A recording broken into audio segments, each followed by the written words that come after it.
दोस्तों, आप सभी रूस के राष्ट्रपति व्लादिमीर पुतिन को तो जानते ही होंगे। आज हम जानते हैं कि नेवी में सिक्योरिटी गार्ड के तौर पर काम करने वाले का बेटा किस तरह से रूस का राष्ट्रपति बन गया। व्लादिमीर पुतिन का जन्म 7 अक्टूबर 1952 को सोवियत संघ के लेनिनग्राड में हुआ था। लेनिनग्राड को आज सेंट पीटर्सबर्ग कहा जाता है। पुतिन 1999 में पहली बार रूस के राष्ट्रपति बने थे। व्लादिमीर पुतिन का घर लेनिनग्राड में था, जिसे आज सेंट पीटर्सबर्ग कहा जाता है।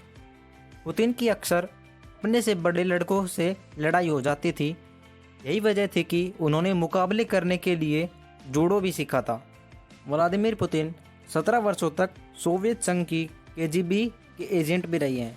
चलिए हम जानते हैं कि एक जासूस कैसे इतना ताकतवर बन गया। व्लादिमीर पुतिन के दादा सोवियत नेता व्लादिमीर लेनिन और जोसेफ स्टालिन के पर्सनल कुक थे।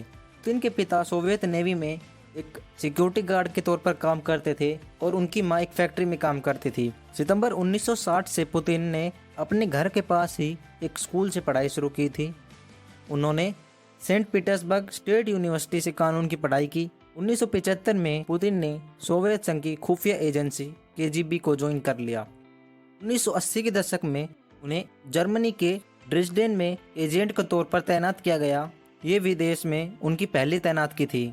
उन्होंने अपने जीवन में लंबे समय तक अमेरिका और यूरोप की बहुत जासूसी की।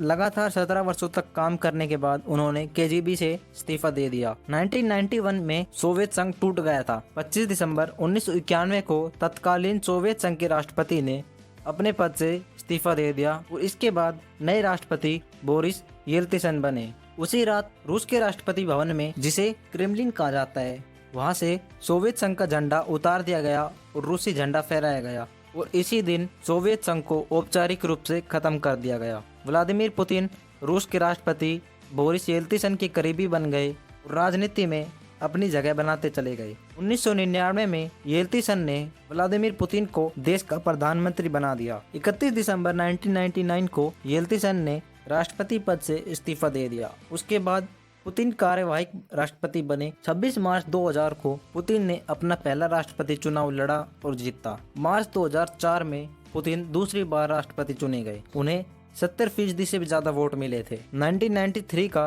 रूस का संविधान कहता है कि कोई भी व्यक्ति लगातार 2 कार्यकाल तक राष्ट्रपति नहीं बन सकता।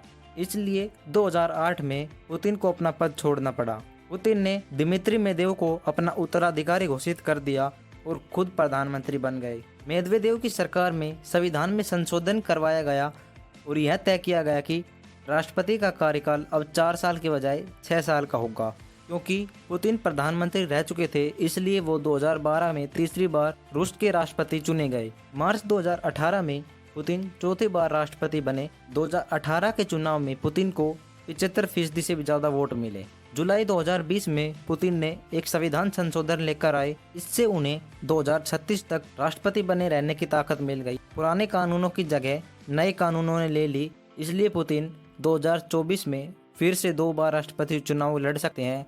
2024 के बाद 2030 में राष्ट्रपति चुनाव होंगे। इस तरह अगर पुतिन चाहे तो 2036 तक राष्ट्रपति बने रह सकते हैं। दोस्तों, अगर कोई भी राजनेता कुछ गलत काम करता है या फिर अच्छे काम नहीं कर पाता, तो उस देश की मीडिया पूरी देश की जनता को इन सब के बारे में बताती है और जागरूक करती है और इससे उस नेता को चुनावों में हारने का भी डर बना रहता है। तो इसलिए व्लादिमीर पुतिन ने रूस की पूरी मीडिया पर ही अपना कंट्रोल बना लिया। पूर्व जासूस होने के कारण व्लादिमीर पुतिन की पहचान ताकतवर नेता की है। मीडिया में उनकी कई तस्वीरें सामने आती है जो हमें एक दमदार व्यक्ति बताती है। कभी उनकी जूडो लड़ते हुए की तस्वीर सामने आती है, तो कभी काला सागर में पनडुब्बी में सफर करते हुए की फोटो सामने आती है। पुतिन ने शासन में विपक्ष और मीडिया पर कंट्रोल किया हुआ है।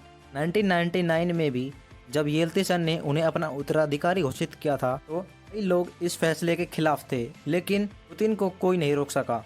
2008 में जब पुतिन ने राष्ट्रपति के पद से इस्तीफा दे दिया और दिमित्री मेदवेदेव को अपना उत्तराधिकारी घोषित कर दिया, तब विपक्ष ने इस पर सवाल उठाए थे और आरोप लगाए थे कि कुर्सी मेदवेदेव के पास होगी, लेकिन उसकी चाबी पुतिन रखेंगे। 2015 में विपक्षी नेता बोरिस नेमेत्सोव की क्रेमलिन के पास ही हत्या कर दी गई थी। 5 लोग दोषी ठहराए गए थे, लेकिन इस पर 2020 में विपक्षी नेता अलेक्सी नेवली ने सवाल उठाते हुए व्लादिमीर पुतिन की जमकर आलोचना की थी। जनवरी 2021 में जब नवेल्नी जैसे ही बर्लिन से लौटे तो उन्हें गिरफ्तार कर लिया गया। नवेल्नी के समर्थन में हजारों लोग रूस की सड़क पर उतर आए और ये पहली बार था जब रूस के राष्ट्रपति व्लादिमीर पुतिन के खिलाफ इतना बड़ा प्रदर्शन हुआ। हालांकि इस विरोध को दबा दिया गया और पुलिस ने हजारों प्रदर्शनकारियों को अरेस्ट कर लिया। व्लादिमीर पुतिन पर लोकतंत्र को दबाने के भी आरोप लगते रहे हैं। उनकी सरकार में विपक्षी नेताओं को बोलने की आज़ादी नहीं है। रूस में एक बार विपक्षी रैली में एक व्यक्ति ने अपने मुंह पर टेप चिपका रखा था और जिस पर पुतिन लिखा हुआ था। रूस की सेना दुनिया की दूसरी सबसे ताकतवर सेना है और रूस के पास सबसे ज्यादा परमाणु हथियार भी है। साथ ही रूस यूनाइटेड नेशंस में यूनाइटेड नेशन सिक्योरिटी काउंसिल का परमानेंट मेंबर भी है और उसके पास वीटो पावर भी है, जिसके कारण जब भी कोई भी बिल यूनाइटेड नेशंस में रूस के खिलाफ लाया जाता है तो रूस अपना वीटो पावर यूज करके उस बिल को रुकवा देता है। तो दोस्तों, ये थी कहानी रूस के राष्ट्रपति व्लादिमीर पुतिन की, जो कि आज दुनिया के सबसे ताकतवर लोगों में से एक है। अगर आप सभी को वीडियो पसंद आई तो वीडियो को लाइक कीजिए और चैनल को सब्सक्राइब कीजिए।